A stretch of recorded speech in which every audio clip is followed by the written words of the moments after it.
వాడు రేవంత్ రెడ్డి గారు ఏం చెప్తాడు, సీఎం గారు వాడు సీఎం అయిన వాడు అనౌన్స్మెంట్ చేయడు, ఏం చేయడు. ఈ పిరిబాసుల మనవాడు అదే సగం టికెట్ పెట్టనుండే ఏం పిరిబాసు 6 గ్యారంటీలు అంటే గుద్దిరు కథం అయిపోయింది అని కూసబెట్టిరు. ఇప్పుడు ఏం చేసిండు కేసీఆర్ గడన్నా నయ్యమ్మ వాడు ఎడన్నా సల్లా ఉండని వాడు అమ్మ వానికి సలాం కొట్టాల వానికి. అసలు సార్ ఈ రేవంత్ రెడ్డి సార్ కనుక సీఎం అయితే సమ్మె ఉండదు, స్ట్రైక్ ఉండదు అనుకున్నాం సార్ మేము. ఇక పోతాడు, ఇంకా 2 ఏళ్ళు అవుతాడు, వీక్తాడు, ఉంటాడా ఇంకా ఏడుంటాడు, ఇంకా వచ్చి వీడికే చెప్తాడు కొట్టుకోలేదు మనం ఇంకా తెస్తారు. మేము ఇందిరా పార్కు దగ్గర వేల మంది వెళ్ళాము, తర్వాత సమ్మె నోటీస్ ఇచ్చినాము. అయినా కూడా ఆయన చర్చలకు పిలవలేదు, మమ్మల్ని పిలిచి అడగలేదు. ఆర్టీసీ వాళ్ళంటే అంత ఇది అయిపోయింది, ఆయన పిలవలేదు.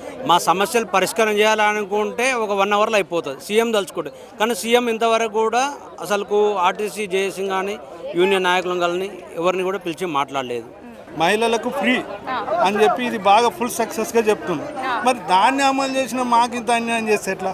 గవర్నమెంట్ ఒక చిత్తశుద్ధితో ఆలోచించి ప్రభుత్వం ఎట్లుండే అప్పుడైతే మంచిగా ఉన్నది, మంచిగా ఉంది. రైతు బంద్ వేసిండు, 3 పైసలు వేసిండు, ఈయన పొందగాను ఏది కూడా లేదు.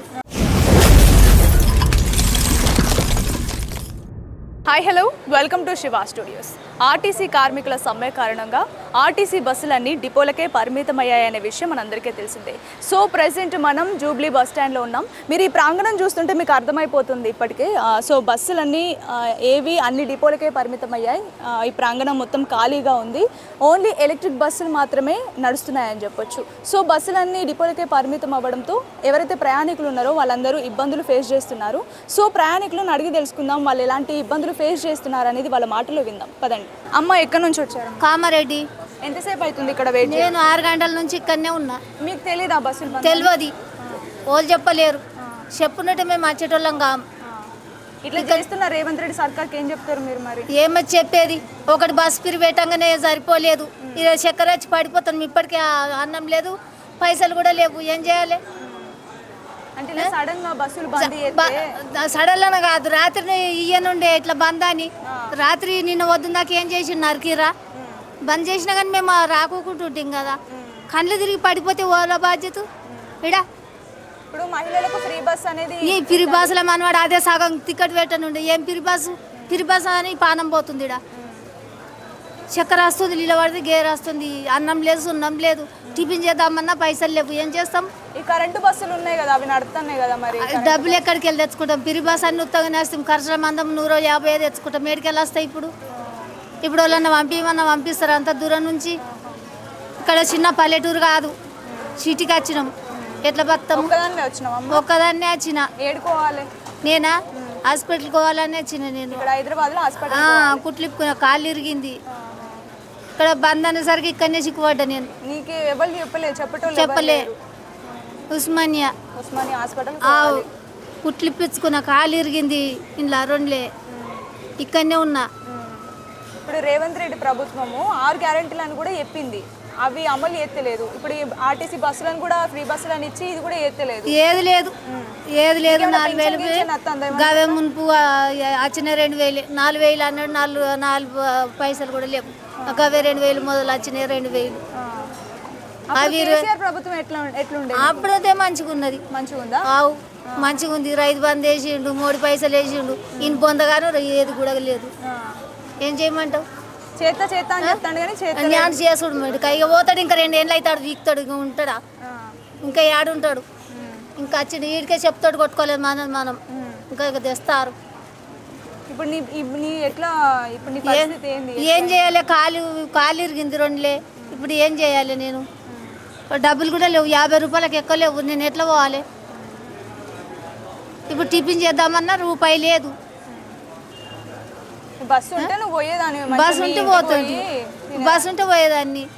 ఇప్పటికీ పొద్దుగు దానికి వస్తుంది, ఇంకా ఇప్పుడు 1 అవుతుండొచ్చు. ఇప్పటికీ ఏది లేదు. చాలీలు తాగుదామన్నా కానీ 50 రూపాయలు అన్నీ ఉండను, అట్లా పెట్టుకుంటాను, నోరు వెనకపోతుంది. ఏం చేయాలి? ఇగో బాటిల్లో కూడా ఉత్త బాటిల్లో కూడా ఉన్నాయి. ఏం చేయాలి? బట్టలు ఇడిచిన బట్టల కాడికి వెళ్ళి ఇట్లాగే తెచ్చుకుంటున్నా. పరిస్థితి గీది. ఏం చేయాలని చెప్పు. ఇక మీరే ఎట్లా నిర్ణయం చేస్తారో మరి. ఇన్ని వండమంటారు, ఈడ వందామన్నా కానీ మళ్ళీ తెల్లందాక గిడ వన్నారు గడ వన్నారు అని మళ్ళీ అట్లా నూకి పెడతారు. ఇక్కడ ఎక్కడ వండి వస్తుంది? ఫుడ్ ఎక్కడ ఫుడ్ లేదు, నీళ్లు లేవు, ఏది లేదు. ఫుడ్ లేకపోయా ఏది లేకపోయా ఎట్లా బతాము? నేను పెద్ద పనం అయింది. ఏమన్నా వాడి చచ్చిపోతే నాకు అడ్రస్ కూడా వాళ్ళు చెప్తారు. అట్లున్నది పరిస్థితి. ఎక్కడి నుంచి వచ్చారన్న? నేనన్నా మలక్పేట నుంచి వచ్చినానండి. మబ్బులో నేను కరెక్ట్ 7:30కు వచ్చిన. ఇక్కడ నుంచి నేను కొమరెడ్డికి సిద్దిపేట పోవాలి. ఇంతవరకు లేదు. పొద్దు నుంచి అడుగుతున్నాను. ఈరోజు స్ట్రైక్ బంద్ అని. ఒక స్ట్రైక్ బంద్ అన్నప్పుడు కూడా మీరు అనౌన్స్మెంట్ చేయాలి కదా. మీరు అచానకగా బంద్ చేస్తే మా బాధ ఎండాల మేము వేయడానికి కూర్చోవాలి. దీనికన్నా ఇట్లా కూర్చోవాలి. మీరు అనౌన్స్మెంట్ చేయరు. మీ ఇష్టం వచ్చినట్టు ఆటలు ఆడుతుంటే మేము గమ్మన కూర్చోవాలా ఏంటి?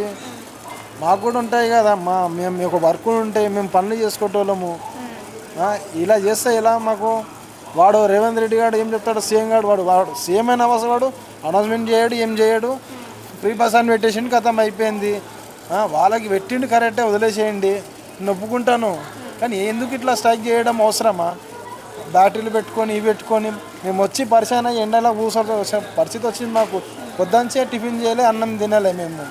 కర్మగాలి 6 గ్యారంటీలు అంటే గుద్దిరు కథం అయిపోయింది అని కూర్చోబెట్టిరు. ఇప్పుడు ఏం చేసాడు? కేసీఆర్ గడన్నా నయ్యమ్మ వాడు ఎడన్నా చల్లగా ఉండని వాడు. అమ్మ వానికి సలాం కొట్టాలి వానికి. మీ ఇంట్లో ఎవరికైనా 6 గ్యారంటీలు ఏదైనా అమలు అవుతుందా? ఏం అమలన్నా అవుతుంది? అని ముఖం అమలు అవుతుందా? హైదరాబాద్లో ఒక్క ఓటర్ అయినా పడ్డదానికి ముఖానికి అంత బీఆర్ఎస్ఏ గెలిచింది హైదరాబాద్లో. ఏం చెప్తారు మీరు లాస్ట్ పాత గవర్నమెంట్ గురించి? పాత గవర్నమెంట్ సీఎం కేసీఆర్ వాడే ముచ్చ. మాకు హీరో, మాకు దేవుడు వాడు. మళ్ళా అప్పుడు పాత గవర్నమెంట్ 10 సంవత్సరాలు ఉన్నా కానీ ఇలాంటి ఇబ్బంది తీసుకురానియలేడు అని. కేటీఆర్ తీసుకురానియలే, సిద్దిపేట హరీష్ రావుకి తీసుకురానియలే, తెలంగాణ శ్రీనివాస్ యాదవ్ తీసుకురానియలే. బీఆర్ఎస్ పార్టీ అంటే అట్లా ఉండాలి. ఇదేం పార్టీ అమ్మా? వాడు వచ్చి అనవసరంగా పార్టీ పేరు ఖరాబ్ చేసుకుంటున్నాడు. అనౌన్స్మెంట్ చెప్పాలి కదా కనీసము. గత అర్ధరాత్రి నుంచి బస్సులు అనేవి బంద్ అయినాయి కరెక్టే. అనౌన్స్మెంట్ ఇవ్వాలి కదా ప్రజలకు కనీసము. మీరు అనౌన్స్మెంట్ ఇవ్వకపోతే ఎట్లా? సడన్గా అన్ని మీ ఇష్టం ఉంటే ప్రజలు ఏమన్నా సపోర్ట్ వేసుకుని గమనం కూర్చుంటున్నారా? వాళ్ళు రివర్స్ తిరిగితే నువ్వు ఎక్కడ ఉంటారు, మీరు ఎక్కడ ఉంటారు? సోషల్ మీడియా చూసే వాళ్ళకైతే మనకు తెలిసిపోతుంది. ఇప్పుడు నార్మల్గా వృద్ధులకు కానీ వాళ్ళకి కానీ ఇవన్నీ పరిస్థితి ఏమంటారు దీని మీద? సోషల్ మీడియా చూసినా కూడా కామెంట్ పెట్టాలి, లైక్ చేయాలి అని చాలా మందికి ఉంటుంది. ఇంట్రెస్ట్ ఉన్నోడు చూస్తాడు, ఇంట్రెస్ట్ లేనివాడు గమ్మున కూర్చుంటాడు. మాకేం సంబంధం ఉంది? మాకు బండ్లు ఉన్నాయి, కార్లు ఉన్నాయి అంటారు. మేము గరీబ్ వాళ్ళము, బస్సులు ఎక్కాలి పోవాలి. ఏంది ఇదంతా? పాత గవర్నమెంట్లో ఉన్నప్పుడు 10 సంవత్సరాలు ఉన్నప్పుడు ఇట్లాంటి ఏదైనా అయిందా? అంటే బస్సులు బంద్, లేకపోతే అటు పోతే టంగంట చెకింగు. హైకోర్టు సుప్రీంకోర్టు గరం అయినప్పుడు మళ్ళీ టంగంటను పెట్టింది. ఇది ఎక్కడ న్యాయము? నువ్వు సీఎమా రేవంత్ రెడ్డి వస్తాను అర్థమే అవుతలేదు. అంటే ఏమంటే 6 గ్యారంటీలు అంటే ఒక్క గుద్దిరు. ఇప్పుడు ప్రజలు మోసపోతారు. ఎవరు ప్రజలు? ప్రజలు మోసపోతున్నాము. 33 జిల్లాలు మోసపోయినాయి. ఒక్క హైదరాబాద్ జిల్లా కేసీఆర్ అదే బీఆర్ఎస్ గెలిచిందా లేదా? ఒక్క సీటు కాంగ్రెస్ కూడా వాళ్ళే. మళ్ళా లంగోడవడో దొంగోడవో తెలిసిపోయింది ఆల్రెడీ హైదరాబాద్ ప్రజలకు. అందుకే మేము జై కేసీఆర్ అంటాం మేము. ఓకే డన్, థ్యాంక్ యూ అండి. ఆర్టీసీ కార్మికుల సమ్మె కారణంగా తెలంగాణ రాష్ట్ర వ్యాప్తంగా బస్సులు అనేవి బంద్ అయ్యాయి. సో ఈరోజు మనం ప్రజెంట్ జూబ్లీ బస్ స్టాండ్లో ఉన్నాం. ఇక్కడ కార్మికుల సమ్మె అనేది కొనసాగుతుంది. సో వాళ్ళ డిమాండ్స్ ఏంటి, వాళ్ళు ఏం కోరుకుంటున్నారు అనేది వాళ్ళ మాటల్లో అడిగి తెలుసుకుందాం. ప్రభుత్వానికి వీళ్ళకి చర్చలు ఎందుకు విఫలమయ్యాయో కూడా అడిగి తెలుసుకుందాం. పదండి. నమస్తే అన్న. అమ్మ, నా పేరు శ్రీనివాస్, ఏఐటీసీ మేడ్చల్ జిల్లా కార్యదర్శి. ఈరోజు జరుగుతున్నటువంటి ఆర్టీసీ సమ్మెకు మా ఏఐటీసీ నుంచి కూడా మద్దతు తెలియజేస్తున్నాము. ముఖ్యంగా ఏదైతే కేసీఆర్ గవర్నమెంట్ లాస్ట్ వాళ్ళ గవర్నమెంట్ ఉన్నప్పుడే ఈ ఆర్టీసీ కార్మికులను పర్మనెంట్ చేస్తా అని, అదేవిధంగా ఆర్టీసీలో విలీనం చేసుకుంటామని చెప్పి ఏదైతే విలీన ప్రక్రియ మొదలు పెడతామని మాతోటి అని చెప్పి మోసపూరిత రాజకీయాలు చేసి జరిగాడు. ఇప్పుడు వచ్చినటువంటి రేవంత్ రెడ్డి గవర్నమెంట్ కూడా ఎన్నికలలో హామీలలో కూడా వీళ్ళకి ఇది చేస్తారు ఆయన చెప్పిన మాట చెప్పి మిమ్మల్ని విలీనం చేసుకుంటానని ఇప్పుడేమో అద్దె బస్సులను తీసుకొచ్చేసి ఎలక్ట్రికల్ బస్సులు అని చెప్పేసి పొల్యూషన్ తగ్గాలని చెప్పేసి ఈ విధంగా చేస్తూ ఆర్టీసీని మొత్తం నిర్వీర్యం చేసి ఓ ప్రైవేటుకు అప్పచెప్పాలన్న ఉద్దేశంతో చేస్తున్నాడు. దీన్ని మేము ఏఐటీసీగా ఖండిస్తున్నాము. ముఖ్యంగా ఈరోజు ఏఐటీ ఆర్టీసీ కార్మికులు చేస్తున్న సమ్మె ఉందో ఆ సమ్మెకు మా యూనియన్ నుంచి పూర్తి మద్దతు తెలియజేస్తున్నాము. ఇప్పటికైనా రేవంత్ రెడ్డి గవర్నమెంట్ కళ్ళు తెచ్చుకొని ఈ ఆర్టీసీ సంఘంలో ఎన్నికలు జరపాలి. ఎన్నికలు ఉన్నప్పుడే ఒక ప్రశ్నించే గొంతు ఉంటుంది. ఎన్నికలు లేకపోతే ఈ విధంగానే ఉంటుంది. పోరాడితే పోయేదైనా బానిస సంఖ్యలు అన్నట్టు ఇప్పుడు ఆర్టీసీ కార్మికులు ఖచ్చితంగా ఈ పోరాటాన్ని విజయవంతం అవుతారని, ఈరోజు అంతం కాదు, ఇది ఆరంభం మాత్రమే. ఇవాళ నుంచి ఆర్టీసీ సమ్మె జరుగుతుంది. దీనికి ఏఐటీసీ పూర్తిగా మద్దతు తెలియజేస్తున్నాము. ముఖ్యంగా పీఆర్సీ ఇవన్నీ ఇస్తానడు, ఇంతవరకు ఏది లేదు. కాబట్టి ఇప్పటికైనా కళ్ళు తెరుచుకొని ఈ రేవంత్ రెడ్డి గవర్నమెంటు ఈ యొక్క ఆర్టీసీ కార్మికుల సమస్యలను తక్షణమే పరిష్కరించాలని కోరుచున్నాం. అంటే ప్రధానంగా చర్చలు ఎందుకు విఫలమయ్యాయని చెప్పొచ్చు? చర్చలు ఎందుకు విఫలమైనాయి అంటే ఆర్టీసీ కార్మికులు ఏదైతే కోరికలు కోరుతున్నారో, ఏదైతే డిమాండ్స్ ఉన్నాయో అవి న్యాయమైన డిమాండ్స్. ఆ డిమాండ్స్కి వాళ్ళు కాలయాపన చేసి ఒక ఏదైతే ఎంత లేట్ చేస్తే అంత బెస్ట్ అన్నట్టే ఉన్నారు తప్ప, ఎందుకంటే వాళ్ళకు ఉన్నది ముందు నుంచే ఇది ప్రైవేట్ పరం చేయాలి, ఆర్టీసీకి ఇంత జీతాలు ఎందుకు, ఇలా విలీనం ఎందుకు అని. కానీ చెప్పేది ఒకటి చేసేది ఒకటి. గవర్నమెంట్ ఏమో ఫామ్లోకి వచ్చే ముందేమో ఎన్నికల మేనిఫెస్టోలో పెడతాడు, ముందు చెప్తాడు. ఇప్పుడేమో పబ్లిక్ ఇంత సఫర్ అవుతున్నారు. ఇప్పుడు ప్రజాపాలన అని ఇప్పుడు ప్రజలకు ఏం చేస్తున్నావు? మహాలక్ష్మి పథకం కింద ఆర్టీసీ ఉచిత బస్సు అని పెట్టినావు, దాని ద్వారా ఆర్టీసీ లాస్ అవుతుంది. ఇదంతా అడగబోతేనేమో ఆర్టీసీ జీతాలు లేవు, ఏం లేవు. కానీ నువ్వు చేసే మీ ప్రభుత్వం ఒక అధికారంలో రావడానికి చేసేటటువంటి కార్యక్రమాలే తప్ప కార్మికుల పక్షాన లేదు. కార్మికులు కన్నెర చేస్తే ఏ ప్రభుత్వం అయినా దిగి రావాల్సిందే. 2.5 సంవత్సరాలు ఇంకే ఉంది రేవంత్ రెడ్డి గారు. మీకు ఈ 2.5 సంవత్సరాలు మీరు ఏదో చాలా ఉందనుకుంటున్నారు. కార్మికులు తలుచుకుంటే ఎప్పుడైనా కానీ ఎవరైనా దిగిపోయిన చరిత్ర గతంలో ఉన్నది. కాబట్టి ఎర్రజెండగా ముందే చెప్తున్నాము, మేడే సాక్షిగా చెప్తున్నాము. రేపు జరగబోయే మేడాని ఆదర్శంగా తీసుకొని ఇంతకుముందు కార్మికులు చేసినటువంటి పోరాటం ఏ విధంగా ఉందో అది ఆర్టీసీ నుంచే మళ్ళీ మొదలవుతుందని తెలియజేసుకుంటున్నాం. నమస్తే మ్యామ్. నమస్తే మ్యామ్, ఈ సమ్మెలో మెయిన్ ప్రధాన డిమాండ్ ఏంటి? మీ డిమాండ్ ఆర్టీసీని గవర్నమెంట్లో విలీనం చేయాలి, యూనియన్లు తీసుకోవాలి, 2 పీఆర్సీలు ఇవ్వాలి. ఓకే, ఒకవేళ గవర్నమెంట్ అనేది మీ ఈ చర్చలకు ఒప్పుకోకపోతే ముందు ఎలాంటి డిమాండ్స్ అనేవి మీ నుంచి వస్తాయి? రేవంత్ రెడ్డి సార్ ఇస్తాడని అనుకుంటున్నాము. ఆయన కాంగ్రెస్ పార్టీ అధికారంలోకి వస్తేనే ఆయన ఇస్తా అని చెప్పాడు. ఆయన ఇంతవరకు ఇవ్వలేదు. మేము కొత్తగా అధికారంలోకి వచ్చినాము, మాకు ఆర్టీసీ గురించి లెక్కలు ఏం తెలియవు అని చెప్పాడు. తర్వాత 8 నెలల టైం ఇచ్చాము. తర్వాత సమ్మె నోటీస్ ఇచ్చినాము. మేము ధర్నా చేయాలని అనుకోలేదు, ఆయనను సామరస్య పూర్వకంగానే అడుగుతున్నాము అని మేము ఇందిరా పార్క్ దగ్గర 1000 మంది వెళ్ళాము. తర్వాత సమ్మె నోటీస్ ఇచ్చినాము. అయినా కూడా ఆయన చర్చలకు పిలవలేదు, మమ్మల్ని పిలిచి అడగలేదు. ఆర్టీసీ వాళ్ళంటే అంత ఇది అయిపోయింది ఆయనకి, ఆయన పిలవలేదు. మరి అంతా చులకనగా చూస్తున్నారు. మహాలక్ష్మి పథకం పెట్టాడు, అందులో లాభాల బాటలో ఉందని చెప్తున్నారు, మళ్ళీ వాళ్ళే లేదని చెప్తున్నారు. ఏమీ అర్థం కావట్లేదు. కమిటీ అనేది లేదు. నిన్న మేము వెళ్తామని చెప్పేసరికి నిన్న సాయంత్రము 10 గంటలకు పిలిచి ఆయన చర్చలకు పిలవడం జరిగింది. ఇంకా మాకు 4 వీక్స్ మాకు టైం ఇవ్వండి అని చెప్పాడు. అంటే ఇప్పుడు ఆ చర్చలలో ఏం జరిగింది? ఎందుకు విఫలం అవ్వాల్సి వచ్చింది? అక్కడ కమిటీ అనేది కరెక్ట్గా లేదు. 4 వారాల వీక్ మేము 8 నెలల క్రితమే చెప్పినాము, ఆయన స్పందించలేదు, మమ్మల్ని చర్చలకు పిలవలేదు. 42 రోజులు అవుతుంది మేము సమ్మె నోటీస్ ఇచ్చి, ఆయన చర్చలకు పిలవలేదు. మేము సమ్మె దిగుతామని చెప్పడంతో నిన్న నైటు పిలిచారు. పిలిచి మళ్ళీ మాకు 4 days టైం కావాలని అడిగారు. వాళ్ళు కాలయాపన చేస్తున్నారు. మాకు ఇచ్చే డిమాండ్లు అయితే ఏమున్నాయో వాళ్ళు తీర్చట్లేదు. ఓకే, ఇప్పుడు రేవంత్ రెడ్డి సర్కార్ పరిపాలన మీకు ఎలా అనిపిస్తుంది? అంటే కేసీఆర్ హయాంలో ఉన్నప్పుడు ఇవన్నీ ఇంత ప్రాబ్లం మీరు ఫేస్ చేశారు? అప్పుడు కూడా ఆయన ఫేస్ చేసినాం. 55 రోజులు సమ్మె చేసినాం, 25 మంది చనిపోయారు. అప్పుడు కూడా అధికారంలోకి లేదు. రేవంత్ రెడ్డి రావాలి, కాంగ్రెస్ పార్టీ అధికారంలోకి వస్తే మేము బాగుపడతాము, మా ఉద్యోగాలు బాగుపడతాయి, మేము బాగుంటాం, మా కుటుంబాలు బాగుంటాయి, కొత్త ఇంక్రిమెంట్ ఉంటుంది. కాంగ్రెస్ పార్టీ అధికారంలోకి వస్తేనే మాకు డ్యూటీలు వస్తాయి, అందరికీ డ్యూటీలు వస్తాయని చెప్పి మేము కాంగ్రెస్ పార్టీ రావాలని చెప్పి బస్సుల్లో ప్రచారం చేయడం జరిగింది. మేము 55 రోజులు సమ్మె చేస్తే మేము ప్రచారం చేయడం వల్లనే నువ్వు అధికారంలోకి వచ్చినావు కాంగ్రెస్ పార్టీ. ఆర్టీసీలో ఉసురు పోసుకోవద్దు, మాకు ఇచ్చేటువంటి న్యాయమైన డిమాండ్లు నువ్వు ఇవ్వాలని కోరుకుంటున్నాము. మీ చెల్లెల లాంటి వాళ్ళమని చెప్పినవు, అక్క చెల్లెల లాంటి మా సిస్టర్స్ వాళ్ళని చెప్పినవు, ప్రజాపాలన అన్నవు. ప్రజాపాలనలో ఇలాంటివి ఏవి చేయవని కోరుకుంటున్నాము. మాకు కావాల్సిన డిమాండ్లు మీరు నెరవేరుస్తారని మేము అనుకుంటున్నాము.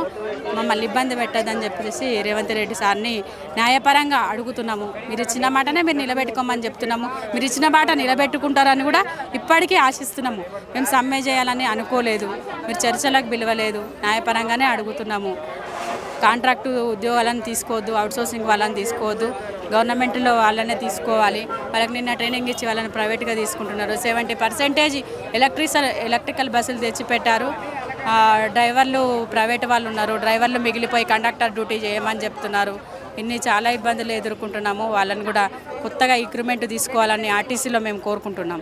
ఓకే సార్, చెప్పండి, మీరు సమ్మె చేస్తామని నోటీస్ ఇచ్చినా కూడా గవర్నమెంట్ పట్టించుకోకపోవడానికి కారణం ఏంటి? గవర్నమెంట్ కావాలనే తాత్సారం చేస్తుందండి. గవర్నమెంట్ కావాలనే తాత్సారం మా సమస్యలు పరిష్కారం చేయాలనుకుంటే ఒక 1 అవర్లో అయిపోతుంది సీఎం తలుచుకుంటే. కానీ సీఎం ఇంతవరకు కూడా అసలుకు ఆర్టీసీ జేఏసీ కానీ యూనియన్ నాయకులను కానీ ఎవరిని కూడా పిలిచి మాట్లాడలేదు. ఓకే, అంటే ఇప్పుడు రేవంత్ రెడ్డి గారు ముందు మీకు హామీ ఇచ్చారు, ఆర్టీసీ ఉద్యోగులకు విలీనం చేస్తామని హామీ ఇచ్చారు. మళ్ళీ ఇప్పుడు మాట తప్పడం కనుక ఏమనుకుంటారు మీరు? ఏమో అది ఏమనుకుంటుండో ఏం చేద్దామనుకుంటూ మన గౌరవ ముఖ్యమంత్రి గారికి మహాలక్ష్మి పథకం గురించి మీరు చెప్పండి, ఏమనుకుంటున్నారు? మహాలక్ష్మి పథకం పెట్టిండ్రు, ఓకే. కానీ ఆ డబ్బులు ఇస్తుండా ఇస్తలేడా మాది? డబ్బులు ఇస్తే మరి లాభాలే ఉంటుంది. డబ్బులు ఇయ్యకనే కదా. డబ్బులు అంటే ఈ 1 మంత్కు 350 crores అవుతుంది. 350 crores 400 అవుతుంది. ఒక నెల 200, ఒక నెల 250 crores, ఒక నెల 150 crores, ఒక నెల ఇవ్వకపోవడం. దీనివల్ల మాకు శాలరీకి చాలా ఇబ్బంది అవుతుంది. మాకు 2 PRCలు రావాలి మేడం. 2021 PRC రావాలి, 2025 PRC రావాలి. 2017 PRC ఇచ్చిండు కేసీఆర్. 16% ఐఆర్ ఇచ్చిపోతే దానికి 5% కలిపి పిఆర్సీ చేసిండు. కానీ దాని ఏరియాస్ మాత్రం ఎటువంటి ఏరియాస్ రూపాయి మాత్రం ఏరియాస్ ఇవన్నీ. ఎప్పటి నుంచి వర్క్ చేస్తున్నారు మీరు ఆర్టీసీలో? మేము 2010 నుంచి మేడం. 2010 నుండి. ఓకే, అంటే మీ టైమింగ్స్ అనేవి ఎట్లుంటాయి? గవర్నమెంట్ మేము మధ్యాహ్నం సెకండ్ షిఫ్ట్ మేడం. 1:30కి వచ్చి నేను 9:15 డ్యూటీ అయిపోవాలి. కానీ 10 అయిపోతుంది. 10:15, 10:30 కూడా అవుతుంది. ట్రాఫిక్ జామ్ మనకు సిటీ ట్రాఫిక్. అంటే ఇప్పుడు మీ డిమాండ్ ఏంటి? మెయిన్ డిమాండ్ ఆర్టీసీని ప్రభుత్వంలో విలీనం చేయాలి ఇమీడియట్లీ. 2021 పిఆర్సీ అమలు చేయాలి. 30% పిఆర్సీని అమలు చేసుకుని మాస్టర్స్కి అమలు చేసుకుంటూ ప్రభుత్వంలో విలీనం చేయాలి. 25 కూడా పిఆర్సీ ఇవ్వాలి. 2 పిఆర్సీలు ఇవ్వాలి. 17 పిఆర్సీ బకాయిలు ఇవ్వాలి. యూనియన్లో పునరుద్ధరించాలి. ఓకే సార్, మీరు చెప్పండి, ఇప్పుడు మహాలక్ష్మి పథకం అనేది తీసుకొచ్చారు కదా, సో నష్టాల్లో ఉందని ఇదంతా చేస్తున్నారు అని అది అనిపిస్తుంది. ఏమంటారు దీనికి? నష్టాలు అంటే ఆర్టీసీ అనేది ఈ సంస్థ అనేది నష్టాల్లో ఉంది. నష్టాలు ఎక్కడిది మేడం? వాళ్ళే చెప్తున్నారు కదా లాభాలలో ఉన్నదని. 100% కాదు, 110% ఓఆర్ పెరిగింది. అన్ని లాభాలలోనే ఉన్నదన్నాడు. మేము అయినా కష్టపడి వాళ్ళ సంక్షేమ పథకాలన్నీ మేము అమలు చేసినాము. మా గవర్నమెంట్ అని మేము అన్ని విధాలుగా మేము దానికి శ్రమ అది చేసి మేము అన్ని విధాలుగా ప్రోత్సహించినాం గవర్నమెంట్. మాకు ఉన్న వాళ్ళు హామీలు ఇచ్చిన డిమాండ్లే నెరవేర్చు అంటే ఇది కుదరదు అంటే ఎట్లా మేడం? అన్ని గ్యారెంటీలను అటకెక్కించినట్టే అవుతుంది ఇప్పుడు కాంగ్రెస్ సర్కార్ అనేది. ఇప్పుడు మీరు చూడండి, ప్రతి మీటింగ్లో ఏ మీటింగ్లో సీఎం గారి మీటింగ్ కానీ మంత్రులు మహాలక్ష్మి పథకం మహిళలకు ఫ్రీ అని చెప్పి ఇది బాగా ఫుల్ సక్సెస్గా చెప్తుంది. మరి దాన్ని అమలు చేసిన మాకు ఇంత అన్యాయం చేస్తే ఎట్లా? గవర్నమెంట్ ఒక చిత్తశుద్ధితో ఆలోచించి మాకు ఎంతో కొంత మేలు జరిగే విధంగా చేస్తే బాగుంటుందని మన ఆలోచన. ఎందుకంటే వాళ్ళు చెప్పింది మేము అమలు చేసినాం. ఒక్క రోజులో ఏ స్టేట్లో కూడా అమలు కాదు. మహిళలని ఓన్లీ తెలంగాణలోనే ఒక్క రోజులో ఎక్కడ అమలు కాలేదు. ఓన్లీ ఒక్కరోజు తెలంగాణలో ఆర్టీసీ డ్రైవర్ కండక్టర్ల ప్రోత్సాహంతో ఇదే మహిళా శక్తి అనేది మనం అమలు చేసినాడు.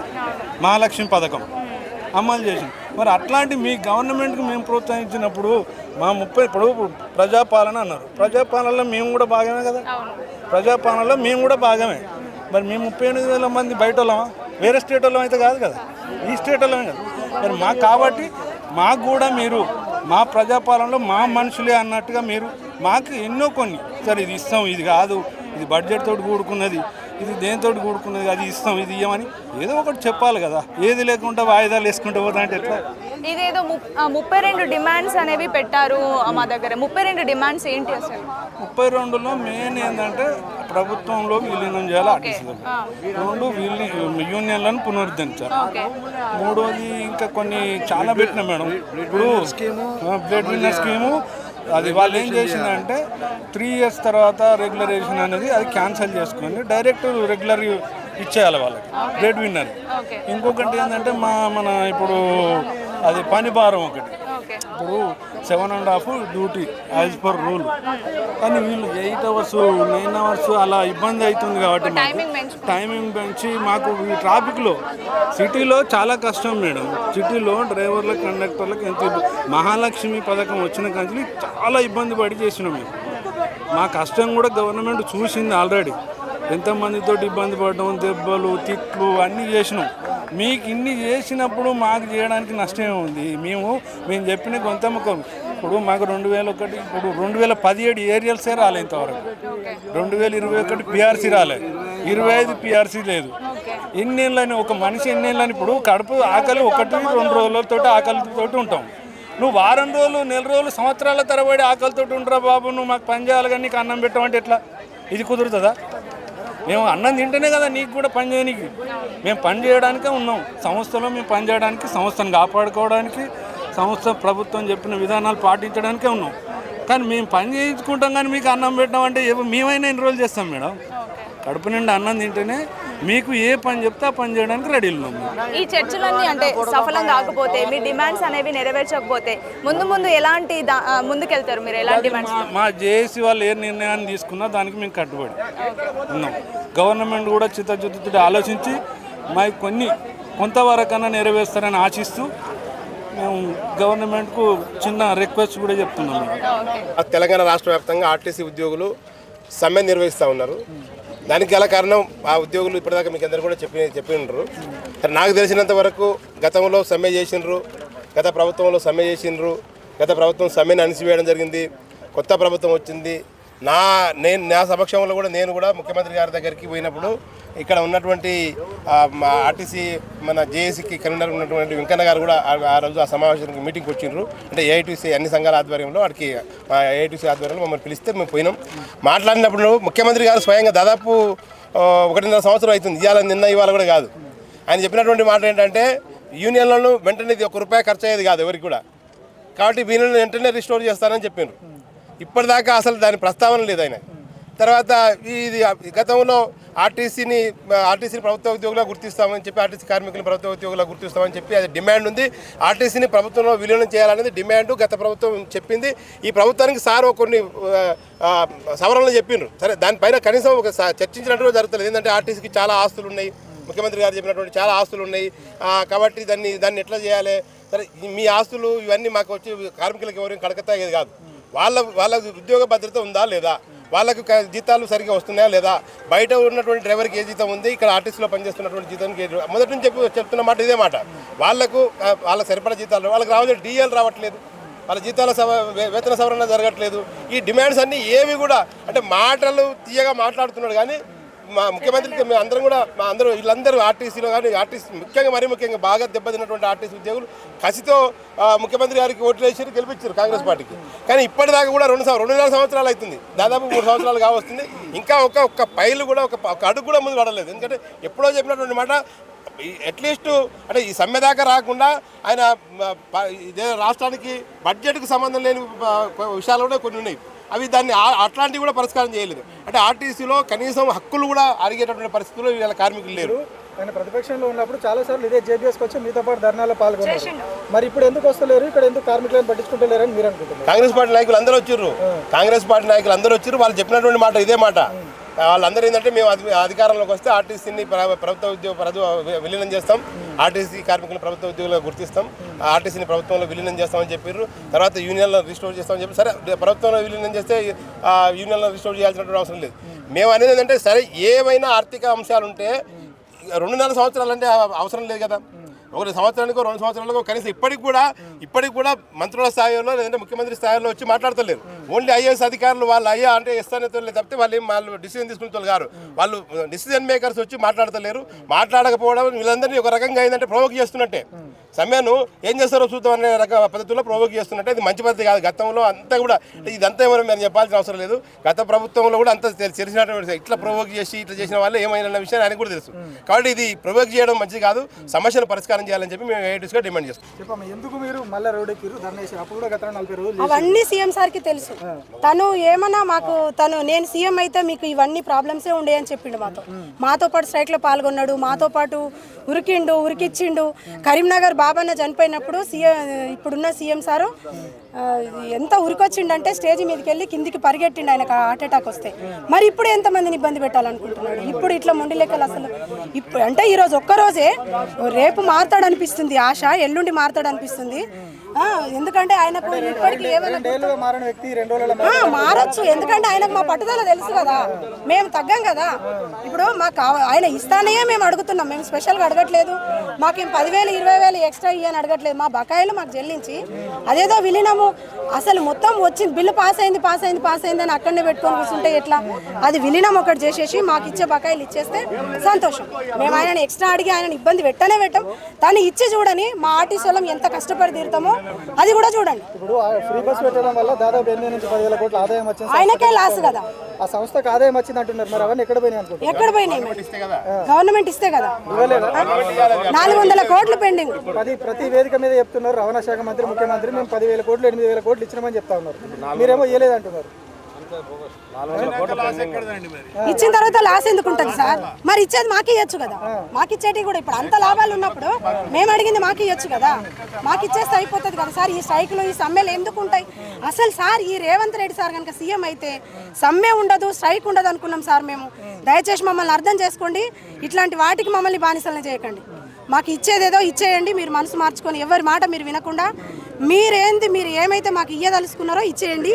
మేము అడిగింది మీరు దయచేసి మీరు మంచి మనసుతోని మాకు ఇచ్చేయండి అంతే. ఇప్పుడు 6 గ్యారెంటీలు అమలు కాలేదని, రైతులకు ఇస్తామన్నా ఇయ్యలేదని, మహిళలకు ఇస్తామన్నా ఇయ్యలేదని బయట అన్ని ప్రజాదరణలో ధర్నాలు రాస్తారోకలు చేస్తున్నారు. సో ఇప్పుడు మీ నెరవేరుస్తారా ఎట్లా అనుకుంటున్నారు? మాకు నెరవేరుస్తాడు సార్, అందరికి ఇస్తున్నాడు. మాకే ఆగింది, మాకు కూడా ఇస్తాడు. మా గొంతమ్మ కోరికలు కానే కాదు, తనకు తెలుసు మాకు ఎంత ఇయ్యన్నో అంతనే అడుగుతున్నాము. మాకు ఏది రావన్నో గదే అడుగుతున్నాం, మేము ఎక్స్ట్రా అడగట్లేదు. మేము ఏది లేదు, మా బకాయిలు ఒకటి చెల్లించేసి మమ్మల్ని విలీనం చేసేస్తే సరిపోతుంది సార్. మాకు మ్యానుఫ్యాక్చర్ పెట్టిందే అడుగుతున్నాం సార్. కేబినెట్ మీటింగ్ ఉన్నది, ఒకవేళ కేబినెట్ మీటింగ్ లో ఇట్లాంటి పాజిటివ్ నిర్ణయం రాకుంటే మీరు ఏం చేస్తారు? పాజిటివ్ నిర్ణయం వస్తుందని ఎదురు చూస్తున్నాం సార్. ఖచ్చితంగా వస్తుంది. తర్వాత ఆలోచన ఇక అది రేవంత్ రెడ్డి సార్కే తెలియాలి.